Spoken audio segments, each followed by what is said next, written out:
Hello, welcome to the channel and thanks for joining me. Quick unboxing video for you today. I don't know what's in here as per usual, but judging by the size and the weight, I'd say it's probably a radio cassette, probably an old boombox. So first thing I'll do, crack the box open and we'll go from there.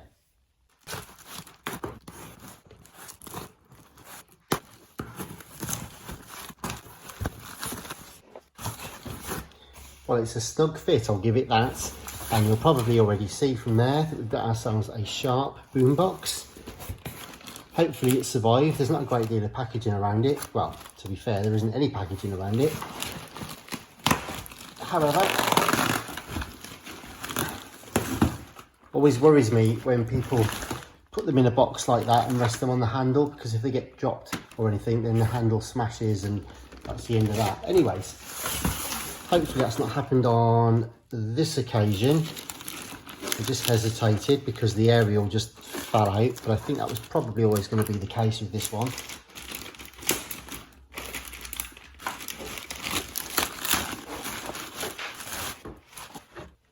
And here we have a Sharp GF6060. Now, you may recognise this if you're a builder or something somewhere, because obviously that's where this has come from, some sort of building site. It's absolutely filthy, it's dusty, it's covered in paint splashes and presumably plaster dust or something. So it's been a decorator's faithful friend, I think. Now, I've already featured a 6161 on the channel. I've got all sorts of Sharp stuff coming up as well. Please do check out some of my other unboxing videos to see what else we've got coming up on the channel. But as far as this one's concerned, it's, as I say, pretty dirty, pretty grubby. Let's have a look. Well, battery contacts don't look too bad. At least the battery compartment is intact, of course. That's something and present. 5-pin DIN for record in and out, and your usual microphone, stereo mics left and right in, and a beat cut switch there as well. Then in terms of the top surface controls, we've got the 4-band radio selector switch. So we've got your FM, you've also got short, medium and long wave via that rotary dial just there. A bit of pitting and corrosion on the chrome work on the plastic, but we might be able to clean it up a little bit. However, all the other switches and dials are present, which is great. So you've got, in no particular order, your mono and stereo for your FM as required. You've also got the master function switch there, so your tape or your radio just there. And then as far as the tape's concerned, you've got your type 1 and type 2, so normal and chrome positions just there. And then you've got a single EQ, which is a tone from low to high via that rotary pot just there. Then also the balance, which feels very stiff but probably doesn't get used much, and it felt like there might have been a center detent on that somewhere, just about. And then you've got your volume there, master volume that controls both left and right channels simultaneously. So there you go then. Now this particular one, the aerial, as I say, is hanging off. Now I think there's a remnant of an aerial. Yeah, there's a remnant of an aerial in there where that's broken off, and I think someone's probably found some sort of replacement, although that one is dented as well and damaged. We may just get a replacement aerial, I think, for this, but no reason why we can't do that. Right, in terms of the tape then, let's have a look. The tape counter is just there, and I just reset it actually, and it did seem to reset under the spring, which is good. There's sort of crumbs of, literally are bits of mortar, compo, builder's sort of rubble. Just see that running along the edge there. So yeah, we'll have to get it apart to give it a good clean. But we've got the APSS on this as well, which is the auto program search system. So it scans between your different tracks backwards and forwards. You've got an FM stereo LED, and then you've also got your level meter there, which doubles either as a battery or power meter, or I believe it may be a signal strength, but I might be talking out of my hat. But in any event, it does provide you with a power level output and the actual output level as well.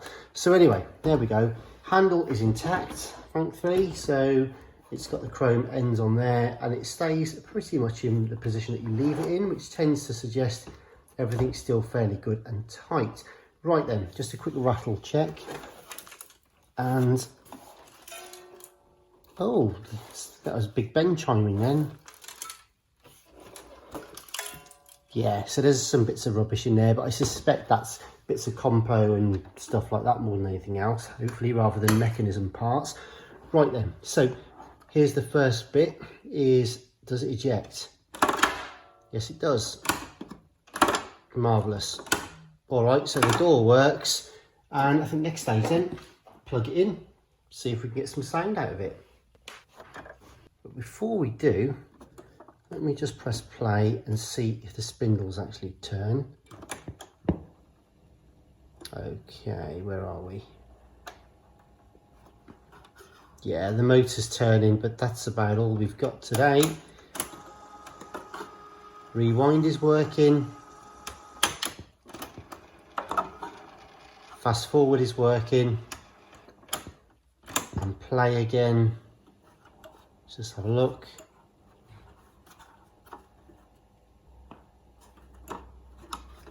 Yeah, I can hear the motor, but the capstan isn't turning.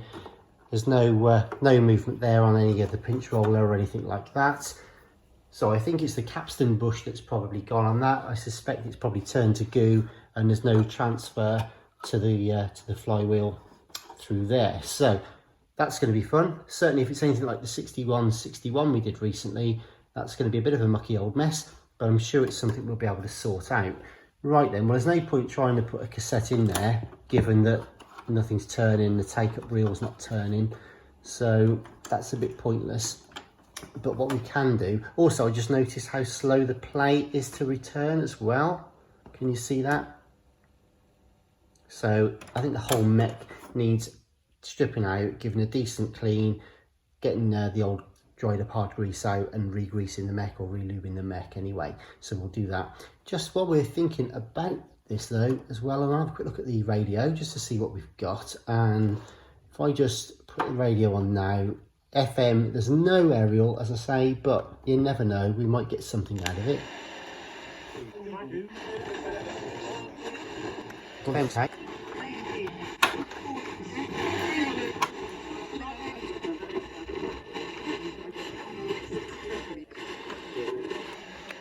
I was trying to get a flicker of FM stereo then. I did get the light to come on very briefly, so at least we know the LED works if nothing else. So that'll be okay, I think. Right, let's have a quick check of the others.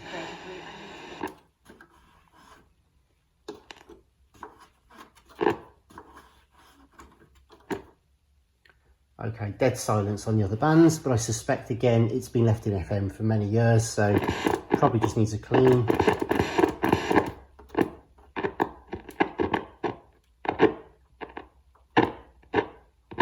And I'm hopeful that we'll be able to return some sort of function to those a little bit later. But anyway, FM is really where it's at, so that'll be okay as a radio. Okay, good stuff. So what do we know?